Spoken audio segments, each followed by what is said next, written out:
नमस्ते फ्रेंड्स, मेरे terrace garden में आपका स्वागत है। तो फ्रेंड्स, मौसम में जैसे ही परिवर्तन होते हैं तो गार्डन में ढेर सारे काम हो जाते हैं। जो पुराने पौधे हमारे होते हैं तो उसको हटा के मिट्टी को भी सुखा लेना चाहिए, और जो नए पौधे होते हैं तो उसको भी लगा देने का काम होता है। तो जो परमानेंट पौधे हैं तो सालों भर हमारे गार्डन में बने रहते हैं, पर जो सीजनल प्लांट होते हैं तो सीजन में ही उसमें फ्लावर्स खिलते हैं या वेजिटेबल्स लगते हैं, फिर एक समय के बाद उसको उखाड़ के हटा देना पड़ता है, फिर से नए पौधे की लगाने की ज़रूरत होती है। तो देख सकते हैं मेरे गार्डन में बहुत अच्छे से सभी फ्लावर्स खिल रहे हैं सभी पौधे में, और जो पौधे मेरे ख़राब हो गए थे तो उसको मैंने हटा भी दिए हैं। तो आज की वीडियो में शेयर करूँ मैंने जो वेजिटेबल्स के सीड्स की शॉपिंग की है, तो वही तो साल के में एक बार कभी भी आप वेजिटेबल्स के सीड्स की शॉपिंग कर लेते हैं तो पूरे साल उसमें से किचन गार्डन में अपने वेजिटेबल्स लगा सकते हैं, जो कि ऑर्गेनिक तरीके से होता है, तो हेल्थ के लिए भी काफ़ी अच्छा रहता है। तो गार्डनिंग करते हैं तो फ्लावर्स वाले प्लांट के संग संग वेजिटेबल्स के भी कुछ पौधे अपने गार्डन में ज़रूर ही लगाना चाहिए। तो देख सकते हैं मेरे गार्डन में खिले हुए फ्लावर्स जो बहुत ही सुंदर लगते हैं। तो अभी मेरे गार्डन में वैसे बहुत ज़्यादा वेजिटेबल्स के प्लांट नहीं लगे हुए हैं, क्योंकि बरसात के शुरुआत में ही मैंने जो प्लांट मेरे ख़राब हो गए थे तो उसको हटा दिए थे। तो कुछ ही वेजिटेबल्स के प्लांट मेरे गार्डन में लगे हुए हैं। तो जो मेरे परमानेंट पौधे हैं तो उसको अभी गुड़ाई करके फर्टिलाइज़र दे देंगे, तो सालों साल इसी तरह ये सारे पौधे गार्डन में बने रहते हैं। पर जो सीजनल प्लांट होते हैं तो उसको एक सीजन के बाद सबको हटा के फिर से नए तरीके से उसको लगाते हैं, तो बहुत अच्छा उसमें फ्लावरिंग फ्रूटिंग होता है। तो फ्लावर्स वाले प्लांट के संग संग मैंने वेजिटेबल्स के भी कुछ पौधे अपने गार्डन में लगा के रखे हैं। तो देख सकते हैं इसमें करेले, बैगन, भिंडी और जो सेम होते हैं तो उसके भी सीड्स लगाए थे, तो काफ़ी बड़े बड़े पौधे हो गए हैं।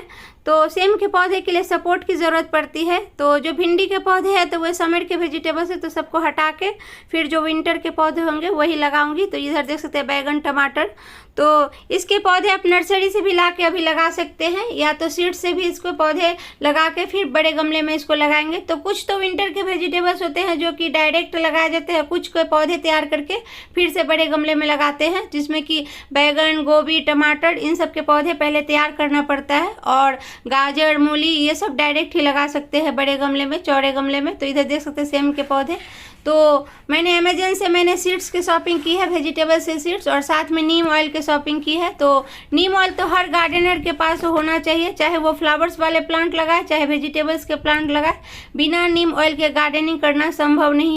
तो हफ्ते में एक बार अगर नीम ऑयल का स्प्रे करते हैं तो पेट से कंट्रोल होता है, हमारे पौधे कीड़े मकोड़े से बचे रहते हैं, स्वस्थ भी रहते हैं। तो ये वाटर सॉल्युबल है, पानी में ये पूरे अच्छी तरह से मिल जाते हैं। तो इसमें डिश वॉश या शैम्पू का यूज़ नहीं भी करते हैं, तो ऐसे भी पानी में डाल के इसको स्प्रे करते हैं हर पौधे में, तो पेट्स का कंट्रोल रहता है। और इस साथ में नीम खली है, और ये देख सकते हैं वेजिटेबल सीड्स की शॉपिंग की है मैंने, जो कि इसमें 45 वेराइटी के सीड्स हैं, और ये 261 पड़ा है। तो अलग अलग प्राइस को आपको दिखने को मिल जाएंगे, तो जो चाहे ले सकते हैं। तो इसके अलग अलग सीड्स भी ले सकते हैं। तो मैंने 45 वेराइटी सीड्स इसमें लिए हैं, तो क्योंकि पूरे साल इसे गार्डन में आप वेजिटेबल्स लगा सकते हैं, हर मौसम के हिसाब से जो वेजिटेबल्स चाहे तो इसको लगा सकते हैं। तो इसको सब अलग अलग कर लेंगे।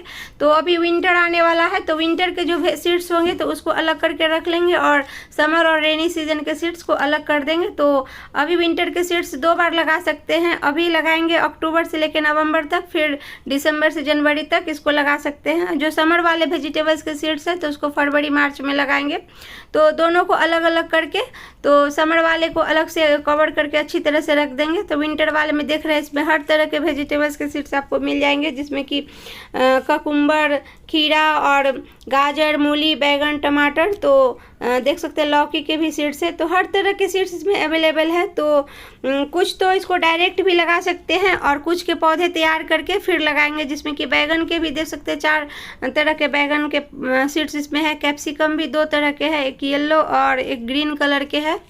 तो इस तरह से आप अगर सीड्स की शॉपिंग करते हैं तो पूरे साल आप गार्डन में किचन गार्डन तैयार कर सकते हैं। तो देख सकते हैं मैंने सारे सीड्स को अलग अलग करके रख दिए हैं। तो इसको लगाने के लिए एक भाग मिट्टी और कोकोपीट का यूज करके भी सीड्स से पौधे तैयार कर सकते हैं। तो जो डायरेक्ट लगाएंगे तो उसके लिए एक बार मिट्टी तैयार करके ही लगाएं।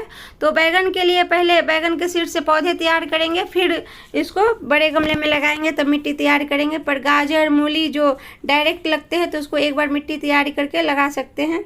तो अपने गार्डन में वेजिटेबल्स के सीड्स ज़रूर लेके रख सकते हैं, या तो चाहे तो आप इसको नर्सरी से भी ले सकते हैं, या अगर घर के आसपास नर्सरी नहीं है तो ऑनलाइन भी इसे ले सकते हैं। तो मैंने अमेजन से देख रहे हैं लिए हैं, तो क्योंकि मेरे घर के पास कोई नर्सरी नहीं है तो नर्सरी उतना जाना भी नहीं होता है, तो मैं साल में एक बार ही सारे वेजिटेबल्स की सीड शॉपिंग करती हूँ। तो पूरे साल आप किचन गार्डन में अपने वेजिटेबल्स लगा सकते हैं।